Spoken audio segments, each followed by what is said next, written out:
اگر آپ کو میری یہ ویڈیو پسند آئے تو like, comment and share, subscribe کرنا مت بھولیے۔ السلام علیکم آڈینس، کیسے ہیں آپ لوگ؟ ابن خلدون کی 4th ایپیسوڈ کے ساتھ میں ہوں آپ کی ہوسٹ۔ اور پھر اس نظریے سے جب اس نے مروجہ تاریخوں پہ چشم غور دیکھا تو اسے سخت مایوسی کا سامنا ہوا۔ اس نے دیکھا کہ بعد میں آنے والے انہی کے قدم بہ قدم چلے۔ انہوں نے نہ واقعات کے اسباب پر نظر رکھی اور نہ ہی بے اصل خبروں سے تاریخ کے دامن کو پاک کیا۔ بیشتر تاریخی اسی لیے تحقیق کے پہلو کے دامن سے یکسر خالی ہیں۔ کسی تاریخ کا دامن تقلید کے کانٹوں سے خالی نہیں۔ وہ مورخین جنہوں نے سابق مصنفوں کا نچوڑ اپنی تاریخوں میں بھر دیا، انگلیوں پر گنے جا سکتے ہیں۔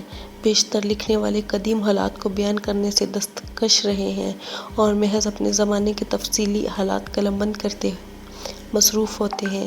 اسی طرح ان میں بنیادی واقعات توہیں حکمرانی واقعات نہیں ملتے۔ کسی سلطنت کے واقعے تو مل جاتے ہیں لیکن اس کی ابتدا یا اسباب و علل نہیں بحث ملتی۔ غور و فکر کا چراغ روشن ہوتے ہی وہ جیسے خواب غفلت سے بیدار ہو گیا۔ اگر ایسی کوئی تاریخ مہیا نہیں ہے تو مجھے مرتب کرنی چاہیے۔ ایک ایسی تاریخ جو کہ قوموں کے حالات پوشیدہ کو بے نقاب کرے، جس میں حکومتوں کے آغاز اور ان کے اسباب و خلل بیان ہوں، جو ہر لحاظ سے جدید خطوط پر استوار ہوں۔ اس نے اس کتاب کے لیے ان اقوام کو بنیاد بنایا جو اس کے دور میں مغرب میں آباد ہوئی۔ ان کی چھوٹی بڑی حکومتیں قائم ہوئی۔ یہ عرب و بربریت کی اقوام تھی جو صدیوں سے یہاں اور بود و باش اختیار کیے ہوئے تھی۔ یہی یہاں کے اصل باشندے اور بسنے والے شمار ہوتے تھے۔ وہ جب ایک خاکہ اپنے ذہن میں مرتب کر چکا تو اس نے اس کی ترتیب اور ابواب بندی میں ایک انوکھا طریقہ اختیار کیا جو تقلید کے راستے سے بالکل الگ تھا۔ اس میں عمرانیات اور تہذیب و تمدن کے حالات کی تشریح کی گنجائش بھی رکھی اور ساتھ ہی ساتھ اجتماع انسانی کو جو ذاتی عارضے کے لاحق ہوئے تھی ان کے لیے بھی ابواب تقسیم کیے تاکہ کائنات کے اسباب بھی پوری طرح مکمل کھل جائیں اور اس سے بھی پتہ چل جائے کہ کس طرح حکمرانوں نے اپنی اپنی حکومتوں کے نقشے جمائے۔ اس نے اس ذہنی خاکے کو ایک مقدمے اور 3 کتابوں پر منظم کیا اور مقدمہ لکھنے بیٹھ گیا۔ فراغت اور تنہائی اس کی راہبری کے لیے موجود تھی۔ اس کا حافظہ اسے راستہ دکھا رہا تھا۔ کہنے کو یہ کسی تصنیف کا مقدمہ تھا لیکن جب وہ لکھنے بیٹھا تو اپنے ساتھ مسلمانوں کے نام کو بھی زندہ کر گیا۔ اہل یورپ کی عقلیں ابھی گہری نیند سو رہی تھیں۔ عربوں نے بھی ان مسائل پر کچھ نہیں لکھا تھا جن پر وہ لکھ رہا تھا۔ علوم میں اجتماعی سیاسیات، اقتصادی سیاسیات، اقتصادار، اجتماعی فلسفہ، تاریخ، قانون عام جیسے مباحث پر روشنی ڈالتا چلا گیا۔ یہ مقدمہ بجائے خود ایک اہم ترین کتاب بنتا چلا گیا۔ وہ مقدمہ نہیں لکھ رہا تھا، ایک جدید فن عمرانیات کی بنیاد رکھنے میں مشغول تھا۔ قومیں بنتی اور بگڑتی رہتی ہیں، افراد کا باہمی تعاون کمزور پڑ جاتا ہے، طوائف الملوکی کا دور آتا ہے۔ ان حقیقتوں کو سب مانتے ہیں لیکن ابن خلدون ان سارے حوادث و واقعات سے اصول مشترک کی شناخت کی دنیا کے سامنے پیش کر رہا تھا۔ تاریخیں تو لکھی گئی تھی لیکن اصول تاریخ کسی نے بیان نہیں کیے تھے۔ وہ اپنے مقدمے سے یہی کام لے رہا تھا اور اس سرزمین کا وہ اکیلا بادشاہ تھا۔ ابن خلدون کی سیر و سیاحت، اس کا ایک مملکت دوسری مملکت میں جانا، مختلف فوجوں سے اس کا میل جول، ان تمام امور نے اس کے مباحث کی تکمیل میں بڑی مدد کی۔ اصول تصورات تو اس کے دماغ میں پہلے سے موجود تھے۔ سیر و سیاحت میں اس نے پختگی پیدا کی۔ اس نے علم تاریخ کی فضیلت بیان کی اور تحقیق کی اہمیت پر روشنی ڈالتے ہوئے مورخین کی اغلاط اور لغزشوں کی نشاندہی کی، ان کے اسباب کا جائزہ لیا۔ اس کا یہ عمل علم کی تنقید سے تعلق رکھتا تھا۔ زمین اور اس کے شہروں کی آبادی، انسان کے رنگ اور اخلاق کی آبادی زمین اور اس کے شہروں کی آبادی، انسان کے رنگ اور اخلاق میں آب و ہوا کی تاثیر، افلاس کی وجہ سے آبادی کے حالات میں آب و ہوا کی تاثیر، افلاس کی وجہ سے حالات میں اختلاف اور ان کے آثار سے بحث کی۔ اس کا یہ عمل نشودار تقاضے کے نظریے سے تعلق رکھتا تھا جس کا علم اس سے پہلے کسی کو نہیں تھا۔ بدوی آبادی اور وحشی قبائل و اقوام پر روشنی ڈالی۔ نسب، عصبیت، ریاست، حسب، ملک، ریاست کے اعتبار سے جو تبدیلیاں آتی ہیں وہ بیان کی۔ یہ بحث ان علوم سے تعلق رکھتی تھی جس سے بعد میں عمرانیات سے تعبیر کیا گیا۔ ملک، اخلاقیات، سلطانی مراتب سے بحث کی، نیز امارت کے تحفظ کے طریقے، حکومت و خلافت کی شرائط، اصول و جنگ اور اس کے اصول وغیرہ وغیرہ بحث لایا۔ یہ بحث عملی سیاسی کی قسم سے کھیل تھی۔ شہروں، مختلف آبادیوں، ان کے تمدن اور امانتوں سے مملکت ان کے تعلق کو واضح کیا۔ نیز مکانوں اور مساجد کی تعمیر سے بھی بحث کی۔ اس کا تعلق ہندسہ حربیہ سے تھا۔ معاشی کسب کی صورتوں سے بحث کی۔ رزق کے مختلف طریقوں پر اشارہ کیا، جس میں تجارت، صنعت اور اس کے مختلف اقسام کی تفصیلی بحث کی۔ علوم اور ان کی اقسام، تعلیم اور اس کے طریقوں سے بحث کی۔ ہر ایک کی تاریخ، تعلیم اور اس کے طریقے بنائے۔ یہ مباحثے علم و تربیت سے تعلق رکھتے تھے۔ غرض وہ مقدمے کی تکمیل کر کے اٹھا تو ایک ہی ایسی کتاب لکھ چکا تھا جس میں اہل و عرب کے تمام علوم زیر بحث آ چکے تھے، بلکہ بعض ایسے علوم تھے جن کی اس وقت تک زمانے کو ہوا بھی نہیں تھی، مثلاً عمرانیات، جس کا علم تو اہل عرب کو تھا لیکن ابن خلدون نے اسے سائنس بنا دیا۔ وہ اس کی اٹھائی ہوئی بنیادوں پر اس کے تقریباً 500 سال بعد اس علم کی باقاعدہ بنیاد پڑی۔ اس نے مقدمے کی تکمیل کے بعد گردن اٹھائی اور عمرانیات اور روحانی تاریخ کا لقب اس کی پیشوائی کے لیے اس کے سامنے تھا۔ اب اس نے تاریخ کی طرف قدم بڑھایا اور اہل عرب و بربر اور زناتہ کے حالات قلم بند کر کے پہلو بدلا۔ اسے عرب و بربر کی شہروں و بدوی آبادیوں کے حالات اور ان کی ہم عصر بڑی بڑی سلطنتوں کے واقعات تحریک کرنے تھے۔ اب تک وہ اپنے حافظے کے بل پر علم کے موتی بکھیر رہا تھا، کیونکہ مقدمہ اس کے ذاتی نظریات سے بحث کر رہا تھا، لیکن اس نے ضروری سمجھا تھا کہ کتابوں کی طرف رجوع کرے۔ قلہ بن اسلامیہ بھی تنہائی کی کتابیں نہیں تھیں۔ یہ کتابیں اس بلند ٹیلے سے اتر کر مختلف شہر کا رخ کر کے ہی دستیاب ہو سکتی تھیں۔ اسے قلعہ بن اسلامیہ میں رہتے ہوئے 4 سال ہو گئے تھے، اور وہ بھی اس حالت میں کہ ایک دن کے لیے بھی یہاں سے باہر نہیں گیا تھا۔ اس کے انعام کے طور پر اسے مقدمہ اور جیسی تصنیف نصیب ہوئی تھی، لیکن اب اس کا جانا ضروری تھا، مغرب اوسط اور مغرب اقصیٰ کی طرف جانا خلاف مصلحت تھا، کیونکہ وہاں وہ عملی سیاست کے دن گزار چکا تھا۔ اسے اندیشہ تھا کہ دنیاوی بکھیڑے کہیں اس کے پاؤں کی زنجیر نہ بن جائیں۔ اس نے یہی مناسب سمجھا کہ نہایت رازداری سے اپنے وطن کو چلا جائے۔ تونس کا نام زبان پر آیا تو اپنی جوانی یاد آ گئی، آباء و اجداد کے مسکن، آثار اور قبریں یاد آ گئی۔ تونس سے نکلے ہوئے اسے 26 سال ہو گئے تھے۔ اس کی آنکھیں بھیگ گئی اور پھر آنسوؤں کی برسات میں خوشی کی دھوپ نکل آئی۔ تونس پہنچنے کے خیال نے اسے شاد کر دیا تھا۔ تونس ان دنوں سلطان ابو العباس کی فرمانروائی میں تھا۔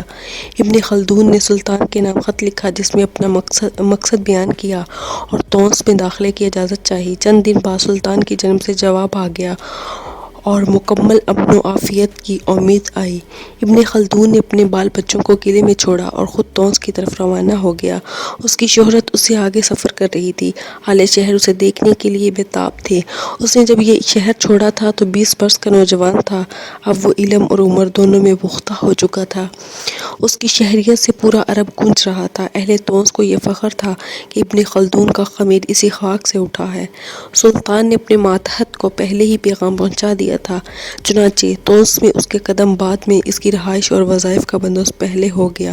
وہ شہر کی حدود میں پہنچا تو معلوم ہوتا تھا شہری سے شروع ہوتا ہے یہیں ختم ہو جاتا ہے۔ اہالیان شہر ایک جگہ شروع ہوتا ہے سمٹ آئے اور اس کی ایک جھٹک دیکھنے کے لیے ایک دوسرے پر ٹوٹے پڑے تھے۔ بادشاہ خود اس کے استقبال کے لیے موجود تھا۔ بادشاہ کے ساتھ سوار ہوا اور اپنی میدان میں اپنے قصور کوتاہی کا معترف ہوں، اور صاحب بصیرت اور توسیع معلومات رکھنے والے حضرات سے امیدوار ہوں کہ وہ میری اس خطاب کو نظر تنقید نہ کہ یہ نظر تحسین اور لغزشیں اس میں پائے اور اس کی اصلاح کی میری غلطی سے درگزر فرمائیے۔ اہل علم کے سامنے یہ میری ناچیز اور حقیر پونجی۔ اس تقریر کے بعد بادشاہ کی شان میں قصیدہ پڑھا۔ آپ کے سامنے ان عربوں کو پیش کر رہا ہوں جن کی فضیلت کا وہ لوگ اعتراف کریں گے جو مصنف ہیں۔ یہ وہ صفحے ہیں جو گزشتہ لوگوں کے واقعات کی ترجمانی کر رہے ہیں، جو کسی واقعے کو اجمالاً بیان کرتے ہیں اور کسی کو تفصیل سے، جو قدیم شاہان یمن اور عرب کے قدیم اور ان سے بھی پرانی قوم سمود اور عاد کے مخفی حالات کو ظاہر کرتی ہے، اور نیز اہل مصر اور بربریت میں ان لوگوں کے احوال کو بھی جو اسلام نے لانے کے بعد ملت اسلامیہ پر قائم رکھے گئے تھے۔ میں ناموس کلام کو جو وحشی جانور کی طرح رمیدہ تھا، میں نے ایسا رام کیا کہ اب زبانیں اس کی ادائیگی میں میرے نالک کے تابع ہیں۔ تیرے دربار کے اندر میں نے اس سے چھپے ہوئے موتیوں کو ہدیہ کیا ہے، اور ان ستاروں کو جو ہمیشہ درخشاں رہتے ہیں، اور تیری مملکت مہرسا کے اس ایسی فخر کی چیز بنا دیا ہے کہ مجلس اس پر نازا ہوگی اور محفل اس سے آراستہ رہے گی۔ اس عظیم الشان کامیابی کے بعد بھی اس کے حاسدوں کے منہ بند نہ ہو سکے۔ اسے ستانے کے لیے نت نئے طریقے اختیار کیے جا رہے تھے، لفظوں کے تیر، چغلیوں کی تلواریں چلتی رہی۔ اس کے باوجود اس کے کمال کا رستانی تھی کہ سلطان کا دل اسے لگا رہا تھا، یہاں تک کہ سفر میں بھی اسے ساتھ رکھنے لگا۔ ابن خلدون کی عمر 50 سال ہو گئی تھی۔ زمانے کی میز اتنی سیر ہو چکی تھی کہ دل سیر ہو گیا تھا۔ اب تو جی میں یہ سمانے لگی تھی کہ کوئی موقع ہاتھ آئے اور حج پر چلا جائے۔ اسکندریہ کے تاجر کا جہاز بندرگاہ پر لنگر انداز تھا۔ اس نے اس موقع کو غنیمت جانا اور سلطان نے فریضہ حج کی ادائیگی کی اجازت چاہی۔ سلطان نے تذبذب کے قلب میں قدم رکھ دیا، پسو پیش اس نے دامن پکڑ لیا۔ اجازت دے تو کس دل سے حج پر جانے سے روکے، تو کس جگر سے؟ گو مگو کا عالم تھا، ادھر ادھر اصرار تھا، نہ ادھر اور اقرار نہ انکار۔ ابن خلدون، میری آنکھیں اب تمہیں دیکھتے رہنے کی عادی ہو گئی ہیں۔ سلطان کے لبوں کو جنبش ہوئی۔ میری کیفیت سے آپ سے مختلف نہیں ہے، لیکن دنیا کے لیے میں نے بہت مال جمع کر لیا، کچھ آخرت کے لیے کما لوں، بس یہی سوچ کر آپ سے جدائی کا قصد کر رہا ہوں۔ مجھے خدشہ ہے کہ تمہاری سیاحت کی عادت مجھے تنہا نہ کر دے۔ میں اپنی بیوی بچوں کی آپ کی عنایات کے بدلوں تلے چھوڑ کر جا رہا ہوں۔ اس سفر طویل ہو سکتا ہے، لیکن ختم ضرور ہوگا۔ جب سلطان نے یہ سنا تو اسے کچھ اطمینان ہوا۔ اجازت کے الفاظ نے اس کے ہونٹوں پر جگہ بنائی اور ابن خلدون کی تمنا بھرائی۔ سامان سفر تیار تھا۔ وہ جہاز پر سوار ہو گیا۔ بدن پر آبلے ڈال دینے والے دن تھے۔ سمندر کی لہروں سے لیٹ کر آنے والی ہوائیں بھی جھلسائے دے رہی تھی۔ سوداگروں کا جہاز تھا۔ ان دنیا داروں میں کوئی بھی اس کا واقف حال نہ تھا، لیکن صاف لگتا تھا کہ اس کی وجاہت سے واقف حال ضرور ہے۔ چند دنوں کی خیریت کے بعد کئی مانوس آوازیں اس کے ارد گرد آ کر بیٹھ گئی۔ بینائی بحال ہوتے ہی وہ چمکتے ہوئے سورج کی طرح سب کو نظر آنے لگا۔ کسی نے اسے پہچان لیا تھا اور پھر پورے جہاز نے اسے پہچان لیا۔ اب اس کا وقت جہاز کی رفتار سے تیز چلنے لگا۔ اسکندریہ کی بندرگاہ آ گئی تھی۔ اس کے اندر چھپے ہوئے سیاح نے اس کے پہلو دیا۔ وہ جہاز سے نیچے اتر گیا۔ یہ عید کا دن تھا۔ اس نے جہاز میں ہی نیا جوڑ زیب تن کیا۔ نیا جوڑا پہنتے ہی نماز کا وقت گزر چکا تھا، اس لیے سیدھا ایک سرائے میں جا کر اتر گیا۔ پھر بازاروں میں گھوم پھر کر عید کی رونق سے لطف اندوز ہوتا رہا۔ بادشاہ ملک ظاہر کو تخت نشین ہوئے صرف 10 دن ہوئے تھے، اس لیے اسے ملنا اس وقت مناسب نہیں تھا، لیکن بادشاہوں کے دربار اس کے منتظر تھے، جن کے پاس نہ تخت تھا نہ تاج، اور وہ خود بھی ان بادشاہوں میں سے ایک تھا۔ اپنے ہم منصبوں سے ملاقات میں کوئی حرج نہیں تھا۔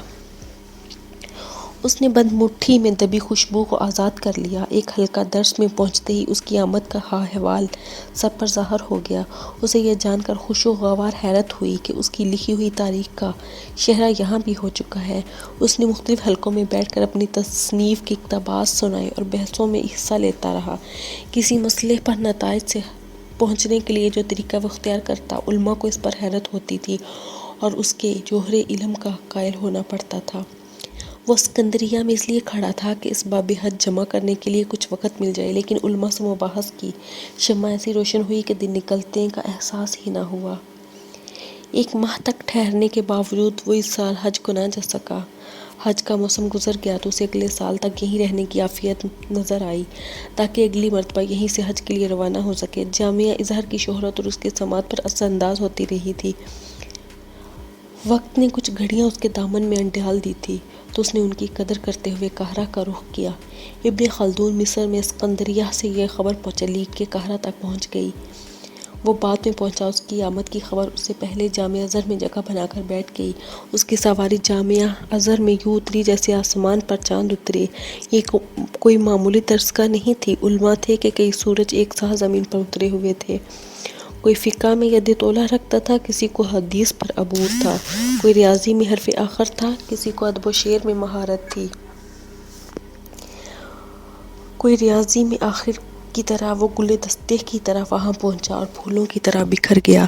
جس تارے کو چاہا ہاتھ بڑھا کر توڑ لیا، جس علم کو چاہا موضوع بحث بنایا۔ علماء حاضر کا یہ حال تھا کہ انگلیاں دانتوں دبنے کے لیے بے تاب تھی۔ علماء کے اصرار پر جب وہ دوسرے دن جامعہ ازہر میں درس کے لیے بیٹھا تو اس کی سحر بیانی اور فصاحت لسانی کا طلباء کے دلوں پر قبضہ کر لیا۔ داد و تحسین کے پھولوں سے اس کا دامن بھر لیا۔ فتوحات کو اپنی شہرت کے حوالے کرتا ہوا وہ مصر کے دیگر شہروں میں اپنی قابلیت کو دم مچاتا ہوا ملک ظاہر سے ملاقات کے لیے پہنچ گیا۔ ملک ظاہر کے لیے اس کا نام اور کارنامے اجنبی نہیں تھے۔ وہ اس طرح ملا جیسے ایک دوست دوسرے دوست سے ملتا ہے۔ ابن خلدون کے دل پر بادشاہ کی سادگی اور خلوص نے گہرا اثر دکھایا۔ چند مزید ملاقاتوں میں اس پر یہ عقدہ بھی کھلا کہ ملک ظاہر فیاضی اور سخاوت میں حاتم مثال ہے، خصوصاً اہل علم کی قدردانی میں اس کی شہرت دور دور تک پھیلی ہوئی ہے۔ ان حالات کو دیکھتے ہوئے اس نے فیصلہ کر لیا کہ وہ مصر میں مستقل قیام کرے گا۔ ارادہ قیام میں ملک کی ظاہر کی خواہش کا بھی دخل تھا۔ سلطان ابوالعباس سے وعدہ خلافی نے اسے بے چین ضرور کیا، لیکن طونس میں موجود حاسدوں کے تیور بھی اسے یاد آئے۔ سلطان آج ہے، کل کوئی مارکا اسے مجھ سے دور لے جائے تو پھر میں رہوں گا اور میرے حاسد۔ اس وقت مجھے کسی طرف جانے سے کون روکے گا اور کہاں جاؤں گا؟ ان سلطنت کی جانب پر یہاں پر فیصلہ تلوار سے ہوتا ہے۔ اس وقت ایک موقع ملا تو مجھے اس سے فائدہ اٹھانا چاہیے۔ اس وقت یہاں سے چلے جانا بہتر ہے، جیسے دسترخوان پر رکھے رزق کو ٹھکرانا۔ یہ کفران نعمت ہے۔ اس نے جب یہاں قیام کا ارادہ کر لیا تو جامعہ ازہر میں مال کی فقہ پر اثر کیا۔ سلطان آج ہے، کل کوئی مارکا اسے مجھے دور لے جائے گا، اس لیے وہ سیاست سے کنارہ کش ہو چکا تھا اور طے کر لیا تھا کہ درس و تدریس کے سوا کسی سرکاری عہدے کو قبول نہیں کرے گا۔ لیکن اس کی شہرت اس کی سب سے بڑی دشمن ثابت ہو رہی تھی۔ اس کے مدرس ہونے اور اس کے خطبوں کی شہرت بادشاہ تک پہنچی تو اس نے اسے طلب کر لیا اور قاضی الغزات بنانے کی پیشکش کی۔ مجبوریوں نے اس کے ہاتھ تھام لیے اور وہ اس عہدے پر کام کرنے لگا، لیکن درس و تدریس کو بھی ہاتھ سے نہیں جانے دیا۔ اس نے اس منصب کا حق اس طرح ادا کیا کہ ایک عالمی قاضی، منتری، مورخ اور ادیب کی حیثیت سے اس کا شہرت پھیلتی چلی گئی۔ اس کے ساتھ ہی ایک ادیب کی حیثیت سے مراعات اور دنیاوی ساز و سامان میں بھی اضافہ ہوتا چلا گیا۔ اس کی شہرت نے پاؤں پھیلائے اور فراغت نے اس کے گن گائے تو اسے اپنے گھر والے یاد آئے جو طونس میں اس کا انتظار کر رہے تھے۔ اس نے سلطان ابوالعباس کو خط لکھا جس میں استدعاء کی ضرورت تھی، وہ اس کے اہل و عیال کو مصر روانہ کر دیں۔ سلطان نے اس خیال سے کہ اس کے بیوی بچے تو اب طونس میں ہوں گے تو وہ یہاں لوٹ کر آنے پر مجبور ہوگا، انہیں اپنے پاس روک کے رکھا۔ کئی مرتبہ کی خط و کتابت کے بعد بھی جب وہ اپنے مقصد میں کامیاب نہ ہو سکا تو اسے بادشاہ مصر کی سفارش کی ضرورت پیش ہوئی۔ ملک ظاہر نے بھی سوچا کہ اگر اس کی بیوی بچے یہاں نہیں پہنچے تو وہ طونس چلا جائے گا۔ وہ اس کی کہکشاں کا ایک ستارہ تھا۔ اس نے ایک سفارشی خط سلطان ابوالعباس کے نام تحریر کیا اور بالآخر اس کا مثبت جواب آیا۔ سلطان نے لکھا کہ ابن خلدون کے اہل خانہ بذریعہ جہاز مصر کے لیے روانہ ہو چکے ہیں۔ وہ بھی عدالت کے کاموں سے فارغ ہو کر گھر پہنچا ہی تھا کہ بادشاہ کا قاصد پہنچ گیا۔ کرتے کی آستین ابھی ہاتھ میں تھی۔ اس نے دوبارہ کرتا پہن لیا۔ مجھے اس وقت طلب کیا گیا تو کوئی خاص بات ہی ہوگی۔ ان ملکوں میں خاص باتیں اکثر ہوتی رہتی ہیں، مگر ہر خاص بات مجھ سے وابستہ کیوں ہو جاتی ہے؟ نوکری کے ان بکھیڑوں میں اس لیے بچنا چاہتا تھا، 2 گھڑی آرام کا تکیہ بھی نصیب نہیں ہوتا۔ اس نے پوشاک پر ایک نظر ڈالی۔ آخر بادشاہ کے حضور جانا تھا۔ قاصد ماں سواری حاضر تھا۔ وہ سوار ہوا اور قاصد کے ہمراہ روانہ ہو گیا۔ در و دیوار اس کی چادر اوڑھے کھڑے تھے۔ خیر تو ہے، کسی کا انتقال ہو گیا؟ محل پر غشی کیوں طاری ہے؟ اس نے اپنے آپ سے کہا اور آگے بڑھتا گیا۔ بادشاہ چند بادمات اور کانے دربار کے ساتھ تشریف فرما تھا، لیکن اس وقت وہ تخت پر نہیں تھا، فرش کو تخت بنائے بیٹھا تھا۔ اسے دیکھتے ہی سب نے نشستیں چھوڑ دی۔ جو مجھے دیکھتے ہی تھے سب کھڑے کیوں ہو گئے؟ اب اسے پورا یقین ہو گیا کہ ضرور کسی کا انتقال ہوا ہے۔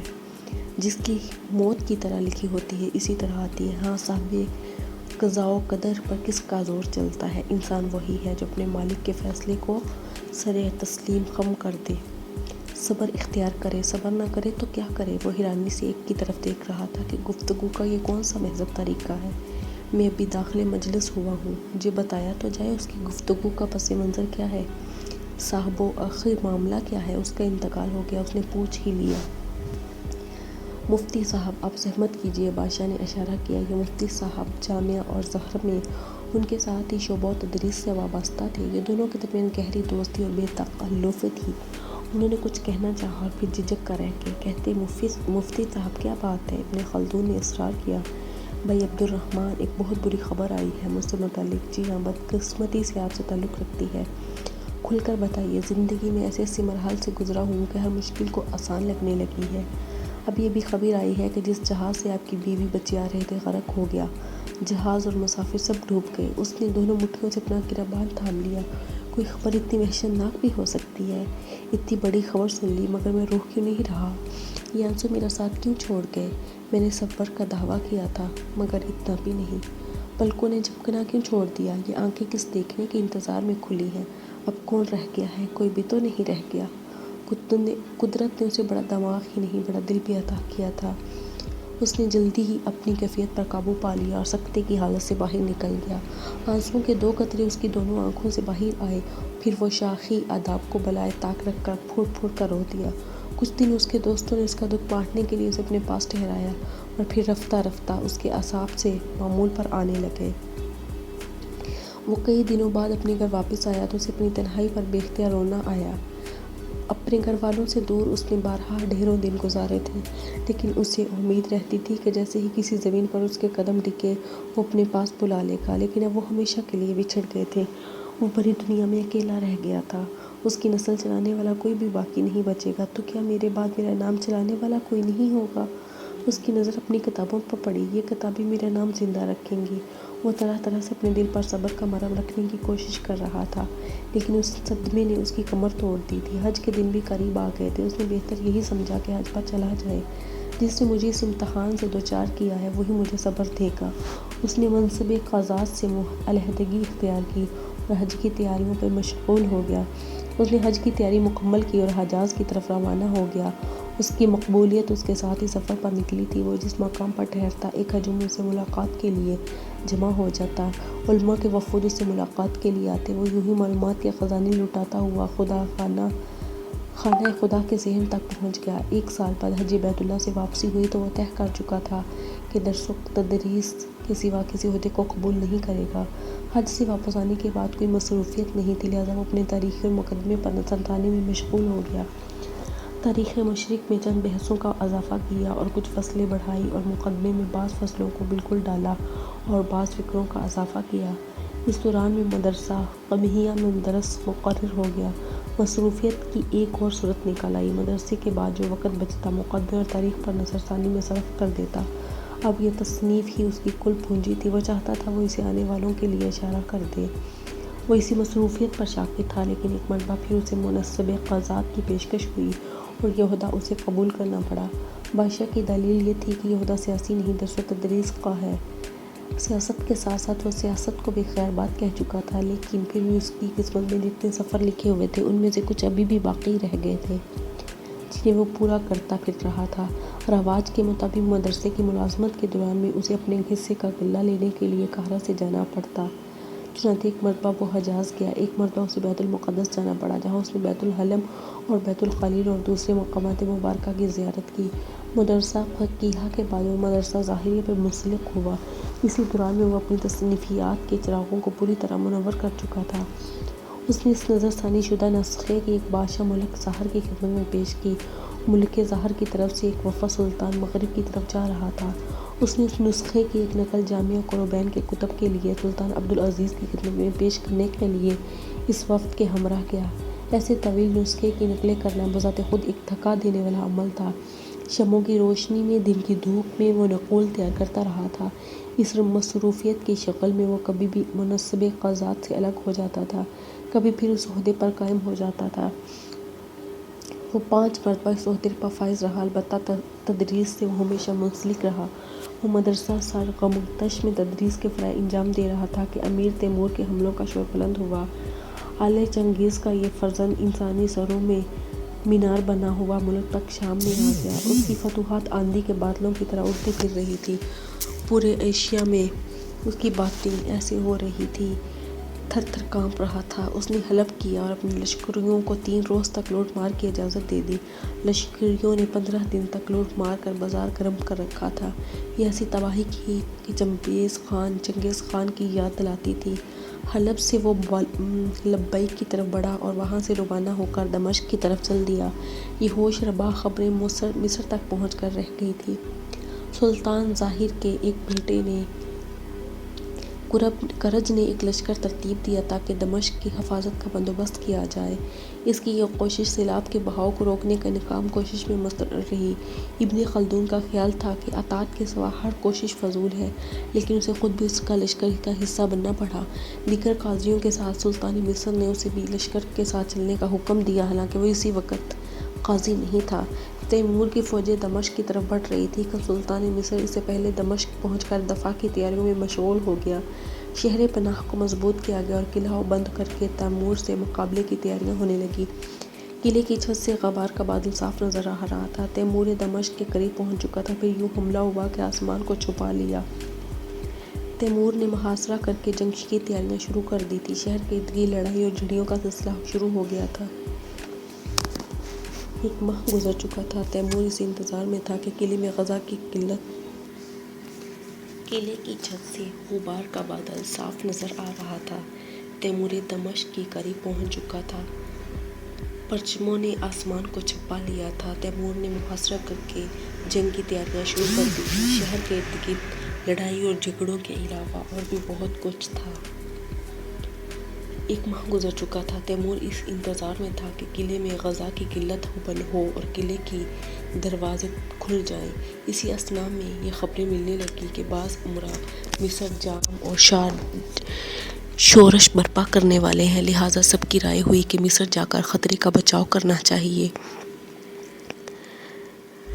حکومت کا نظام درہم برہم ہو جائے۔ بادشاہ سمیت سب محاصر کو بچانے کے لیے دمشق چھوڑ کر چلے گئے۔ اہل دمشق اب ایک ایسی کشتی میں سوار تھے جس کا ملاب ڈوب گیا تھا۔ وہ حیران تھے کہ اب کیا کریں، تیمور کے شکنجے سے کیوں کر بچیں۔ اس معاملے پر غور کرنے کے لیے تمام قضاء اور مدرسہ عالمیہ میں جمع ہو گئے۔ ابن خلدون بھی ان میں شامل اور امن و اطاعت کا زبردست خواہاں تھے۔ تباہی سے اسی طرح بچا جا سکتا تھا۔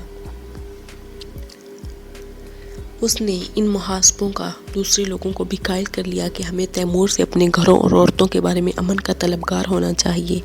جب اس رائے پر سب متفق ہو گئے تو نائبہ قلعہ سے مشورہ کیا۔ اس نے رائے کی سختی سے مخالفت کی۔ قضات اور فقہا اپنی رائے پر جمے ہوئے تھے۔ گفتگو پیچیدہ سے پیچیدہ ہوتی جا رہی تھی۔ اس وقت ابن خلدون نے کمال کی جرأت کا مظاہرہ کیا۔ وہ تنہا رسوں کی مدد سے قلعے کی دیوار سے نیچے اترا اور تیمور کے لشکر میں پہنچ گیا۔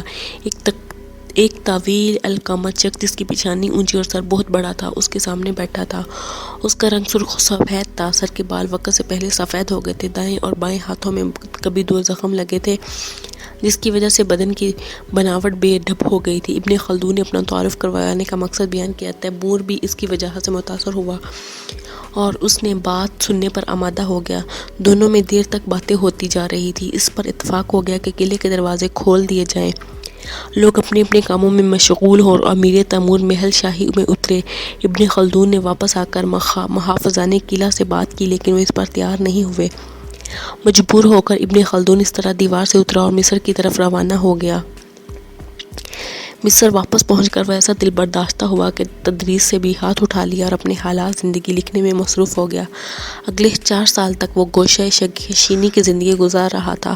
اس کی عمر 74 سال ہو گئی تھی۔ دنیا سے ایسا دل بھر گیا کہ 2004 میں ایک مختصر عدالت کے بعد وہ آخرت کے سفر پر روانہ ہو گیا۔ اس نے قاہرہ میں وفات پائی، وہیں کے قبرستان میں دفن ہوا۔ آج کسی کو اس کی قبر کا علم نہیں۔ اس کے بہت سے خلدون نے علم کے اس احتاب کو، اس کی بہت سی تصنیفات بھی مٹ گئی۔ صرف مقدمہ اور تاریخ ابن خلدون نے اس علم کے اس آفتاب کو زندہ رکھا۔ تو بس یہی تھی ابن خلدون کی کہانی۔ آپ کامنٹ باکس میں ضرور بتائیے گا آپ نے ابن خلدون کی اس کہانی سے، اس کتاب سے کیا سیکھا، اس میں آپ لوگوں کو کیا کچھ نیا سیکھنے کو ملا۔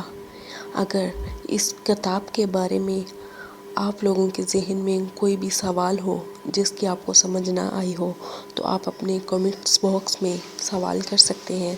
آپ کی رائے کا خیال رکھتے ہوئے آپ کے ہر سوال کا جواب دیا جائے گا۔ امید ہے آپ کو ابن خلدون کا یہ ناول پسند آیا ہوگا، کیونکہ اس میں ابن خلدون کی پوری زندگی کی حقیقت بیان کر دی گئی ہے۔ بہت شکریہ۔ آپ میرے ناولز کو، میری کہانیوں کو اسی طرح سنتے رہیں، سیکھتے رہیں، اور اگر کوئی بھی ذہن میں سوال ہو تو اسے کامنٹس باکس میں ضرور کیا کریں۔ بہت شکریہ۔ اپنا بہت سارا خیال رکھیے گا۔ انشاءاللہ ملتے ہیں نئی ویڈیو کے ساتھ، نئے ناول کے ساتھ۔ اللہ حافظ۔